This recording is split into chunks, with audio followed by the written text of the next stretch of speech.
Okay, so let's recap what we have already discussed in passage number 2. एक microbes वाला passage था passage number 2 में, जिसमें I think we have already discussed the rule of insects and microorganisms over humans. So those students who were not there in this last class, I want you all to understand कि nimbleness नाम का एक word आया था इसमें. I am quite interested in that word. वो बात अलग है कि नए नए वर्ड्स पर याद रखना तुम्हारी नजर होनी चाहिए. You should be legal eagles with the perspective कि तुम्हारी शार्प आइज हो नए नए वर्ड्स पे. इस पे क्वेश्चन हमेशा बनते हैं. देखो सेकंड पैराग्राफ की लास्ट लाइन में दे रखा है निम्बलनेस. मतलब निम्बलनेस इज एक्टिविटी, है ना. ये जो डायनेमिक एक्टिविटी दिखा रहे हैं ना वो लोग कि they can adapt to, remember adapt to survive. इस पूरे पैसेज को पढ़ते वक्त रिमेंबर फर्स्ट पैराग्राफ में हम लोगों को पता लगा था कि ह्यूमंस में 20 डाइजेस्टिव एंजाइम्स होते हैं और बैक्टीरिया के अंदर ऐसे मिलियंस ऑफ होते हैं जो बहुत इजीली डाइजेस्ट कर लेते हैं. तो हमारे ह्यूमंस के जो स्टमक में कुछ विटामिन बनते हैं B2 B12 और फॉलिक एसिड, वो इन्हीं की वजह से बनते हैं. ये नहीं होते तो वो नहीं बनते. तो इस क्वेश्चन का आंसर भी मिल गया था अपने को. और आई थिंक सेकंड पैराग्राफ में we had started how important are these, because not important, how powerful are these insect viruses and bacterias, because they can adapt their DNA to the dead cells as well as the living cells of other organisms. और फिर हम लोगों ने ई कॉली नाम का एक bacteria पढ़ा था. देखो थर्ड पैराग्राफ की first line, which can reproduce 72 times. तो यहां पे हमने देखा था कि actually not we are making them live with us, in fact they are making us live with them. Correct. तो वो कर रहे हैं हमको डोमेस्टिकेट, हम उनको डोमेस्टिकेट नहीं कर रहे. क्योंकि अगर ये ई कॉली नाम का अकेला bacteria 72 times a day reproduce कर सकता है, तो विद इन 3 डेज वो तो हमारी पूरी जनरेशन को ओवर रूल कर सकता है. और विद इन क्या लिखा हुआ है, which mean 3 days they can rack up the many new generation as we have manage in the whole human history. जितनी ह्यूमन हिस्ट्री में हमने क्रिएट करी है उतनी जनरेशन तो 3 डेज में प्रोड्यूस कर सकते हैं. और उसके बाद 2 डेज में क्या कर सकते हैं, mass of offspring greater than the weight of earth. और फिर 3 डेज के अंदर तो पूरा यूनिवर्स ही पार कर लेंगे वो. तो ऐसा कुछ हमने पढ़ा था. लास्ट पैराग्राफ में उनका मास कितना ज्यादा ये दिखाया था. एंड क्वेश्चंस की बात करें तो क्वेश्चंस हमसे बहुत इजीली हो गए थे. आई थिंक ज्यादा बड़ी प्रॉब्लम्स आई नहीं थी.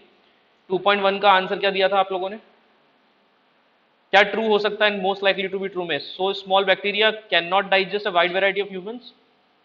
नहीं, सो स्मॉल नहीं है, सो बिग बैक्टीरिया नंबर्स हैं, they can digest as wide variety of foods as humans. Can not नहीं, can आना चाहिए इसमें. In fact more than humans, because they produce so many more digestive enzymes, bacteria are able to digest a wider variety of foods. Yes, yes, because they are so small, bacteria are not adaptable. ये गलत है. And they produce many more digestive enzymes. A single bacteria can live longer than human. बताओ B और D में से दोनों में से ज्यादा सही कौन सा है, most likely to be true पूछा है ना. डी वाला बताओ ट्रू है या फॉल्स है, because they can produce so many more digestive enzymes.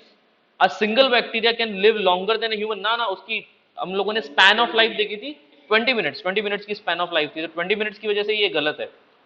Humans तो एवरेज लाइफ 70-80 ईयर्स मान के चलो अभी, राइट. हमारी कितनी होने वाली, no idea. 60. That's see, I really doubt that.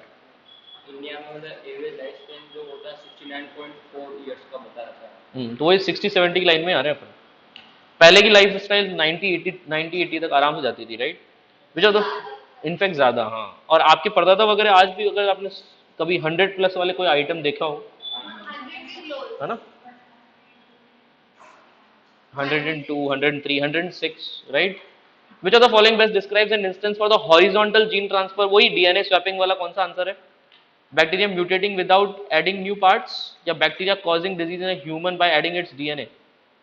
ABCD क्या होना चाहिए, bacterium gathering DNA from a diseased bacteria. Diseased मतलब dead bacterium, that is in proximity. मतलब मीनिंग लिखो, प्रॉक्सिमिटी उस दिन नहीं लिख पाए थे हम.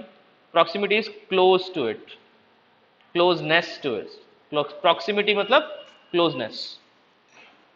जो उसके पास में होगा उस डेड बैक्टीरिया से वो वापस जिंदा हो सकता है. A single bacterium reproducing rapidly until the mass of bacteria to produce exceeds the mass of अर्थ.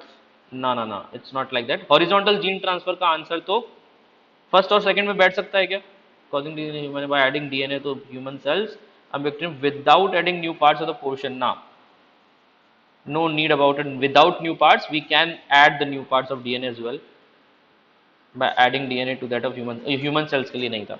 सही है. D is the right answer. 2.3 बताओ. Most likely to disagree with.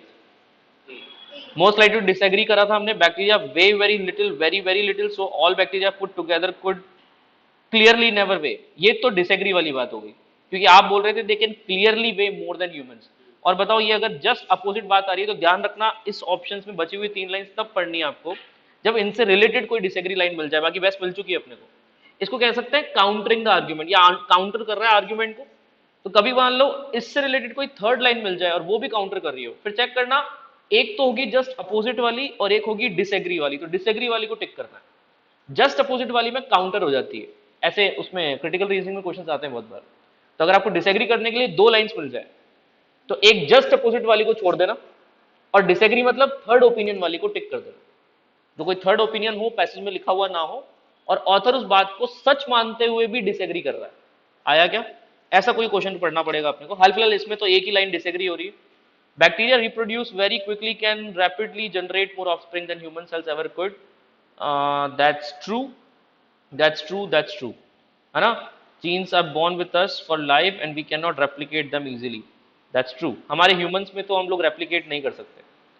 और B2 B12 विदाउट बैक्टीरिया हम लोग प्रोड्यूस नहीं कर सकते. साफ साफ लिखा हुआ आया था we can not produce them. और ये फर्स्ट पैराग्राफ का है. तीनों ट्रू थे तो आंसर हो गया फॉल्स वाला. Okay Ananya. 2.4 bacteria is the plural form of bacterium. जो the following is the plural form of virus. No answer about it because virus का प्लूरल फॉर्म वायरसेस हो सकता है जिसकी रिक्वायरमेंट नहीं मिलती है. वैसे कोई रिक्वायरमेंट नहीं होती वायरसेस की, क्योंकि वायरस अपने आप में एक सिंगल वन मैन आर्मी की तरह काम करता है. रिमेंबर, मतलब वायरस एक भी आ जाता है ना तो काफी होता है डिस्कस करने के लिए. आगे डिस्कस करने की जरूरत नहीं है. कोरोना वायरस एक ही आया, काफी था. उसके बाद में जो भी आए उसके वेरिएशंस आए. Come on. बैक्टीरियम का प्लूरल क्या होता है? बैक्टीरिया. ये याद रखने वाली चीज थी, है ना.